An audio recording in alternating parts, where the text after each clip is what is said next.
Assalamu alaikum wa rahmatullahi wa barakatuh.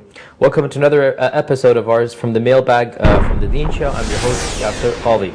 In today's mail, we have a question from a Christian who says, I was born a Christian, I was raised a Christian, why do I have to convert to Islam? If God made me a Christian, if God made my family a Christian, then why should I change that way? Because God is the one who created me in that way. Or He made me basically be raised by a family of Christians, being born to Christians. Why then should I think about changing my faith? This is a very deep and profound question. And it goes back to divine destiny. It goes back to predestination. It goes back to God's knowledge. It goes back to God's power. A person says, I have been born in this way, why should I change? And the response is, okay, you were born in a certain family, in a certain time, in a certain place, that is beyond your control. But now who you are and what you make of yourself, that is within your grasp and power. God has given you an intellect, He's given you a mind, He's given you common sense.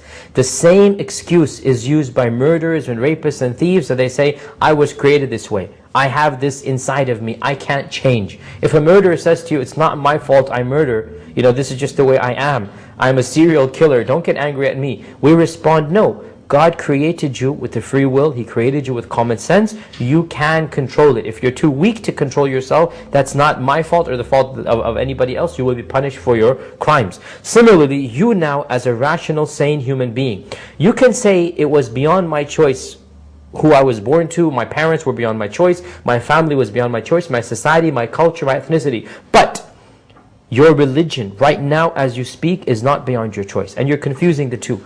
You're confusing the two because who you are now, your identity, your values, your morality, your theology, all of these factors are well within your grasp. And God does not call you to account for who your parents were, but He will call you to account for who you are and what you've done.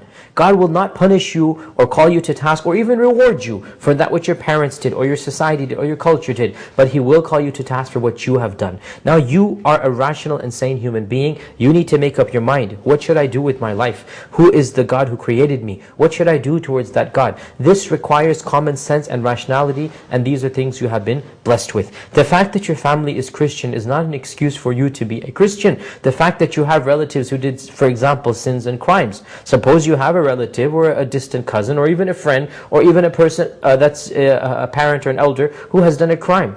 Can you say, this person has done a crime, I should do one as well? Not that I'm comparing Christianity to murder, I'm not saying that. What I'm saying, these are things beyond your control. Don't use them to justify what is in your control. Okay, simple common sense and rationality. That your parents have done something, they're responsible for it, and God will judge them based upon their intentions. You are a different person, you are a different human being, you have a different mind, a different rationality, and therefore you are required to think and reason out all of these things. Now also realize that you can never use the fact that God has decreed something, you can never use it as an excuse for what you do. If a person does a sin and said, oh, well, God knew I would do this, don't punish me for that. Well, when you did the sin, you did it rationally, you did it knowing fully well what you're doing and the implications of what you're doing.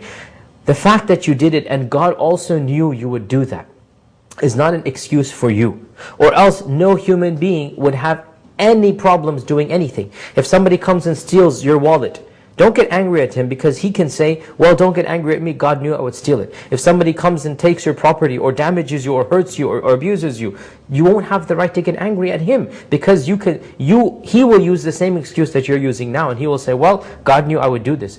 Yes, God knew, but that's not an excuse for you to do what you've done. You had the power to do what you did, and you chose to do it. God has infinite knowledge. He knew you would do it. But when you did it, nobody forced you to do it. Now, right now, nobody's forcing you to be a Christian. Therefore, you have to think. And if you choose a certain path, whether it be Christianity or Judaism or Hinduism, or whether it be Islam, that is your choice now. And you have to be responsible for that choice in the hereafter. So to conclude this question, we say the fact that you're equating your current state with the state that's beyond your control is not a fair question. Certain things are beyond your control. God will not call you to task for that. God will not ask you, why were you born to Christian parents? But He will ask you, why did you die as a Christian when you had so many years to think about the various religions? Did you reason it out? Did you research? And if you honestly and sincerely concluded that a certain religion is right or wrong, you are responsible for that decision on the Day of Judgment, and that is your decision that you have made. Nobody can force you to become a Muslim or a Christian or Jew. But just because my parents were Hindu or atheist or Muslim or Buddhist, and I also want to follow their path, just because they are, that's not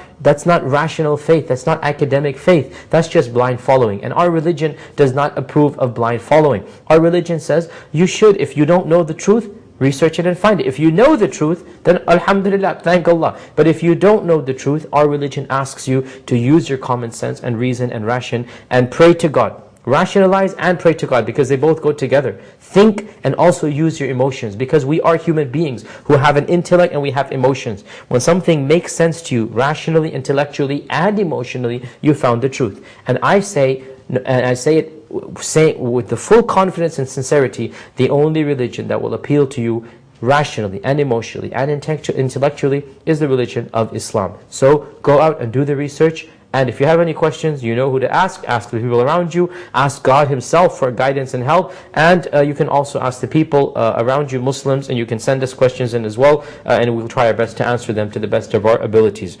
This brings us to the conclusion of this particular episode. I hope to see you next time on the mailbag. Until then, Assalamu alaikum wa rahmatullahi wa barakatuh.